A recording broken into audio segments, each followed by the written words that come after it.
l'eau peine à se frayer un chemin. Et ce qui empire la situation, c'est l'eau. Il y a un mur là, qu'on a conçu là. C'est ça qui bloque vraiment l'eau. L'eau passe difficilement. C'est que vraiment, si la commune pouvait vraiment nous détruire le mur là, parce que nous, on ne peut pas détruire. Ce qu'on peut faire vraiment, c'est de drainer. Comme on a fait peut-être à Makipi, Mesoka, un peu partout dans la ville. Dès que les grandes pluies s'abattent, le coup d'eau Bagna sort de son lit pour envahir les habitations, condamnant les populations à subir impuissantes. On a accueilli le drain jusqu'au niveau de Bao, mais sauf qu'elle n'est pas entretenue. Parce que les jeunes ont pris l'initiative de le faire, sachant qu'ils devaient s'accompagner par les chefs de bloc. On a abandonné ça aux jeunes. Aujourd'hui, ça a pris l'ampleur parce que c'est bouché partout. Comme c'est bouché, ce n'est plus facile pour que les jeunes entrent ou bien même les chefs de bloc. C'est maintenant l'initiative des maires.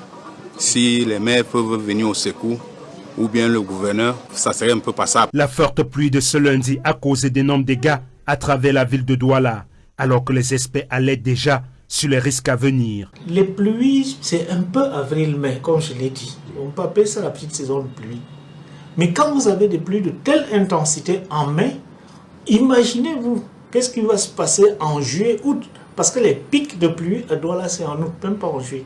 Elle devient intense en juillet, mais devient très forte. Il ne faut pas vous lier à l'événement, il faut vous lier à l'éducation. C'est-à-dire interpeller.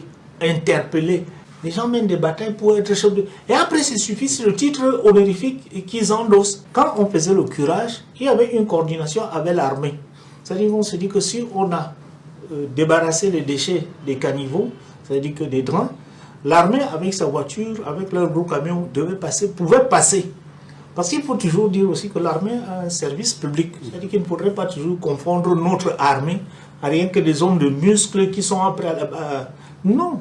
La question des responsabilités se pose avec acuité pour faire face efficacement à cette période de crue qui réveille les traumatismes des années précédentes. Il y a une responsabilité morale collective qu'il faut d'abord interpeller. Mais maintenant, il y a des actions qu'il faudrait mener. Je dis faudrait à tout prix parce que je dis et je le répète, c'est vous, ce sont les personnes qui sont dans les environnements qui payent le plus lourd tribut. J'ai dit, les pauvres parents, les pauvres, c'est eux qui sont en train de pleurer, mais les autorités, ils sont chez eux tranquillement. Pour l'heure, la communauté urbaine de Douala s'est contentée de réagir via sa page Facebook, appelant les populations à la plus grande vigilance et à s'éloigner des ouvrages fragilisés. Une méthode de sensibilisation jugée bien trop superficielle par les spécialistes. Pour eux, le temps n'est plus au communiqué, mais aux actions concrètes.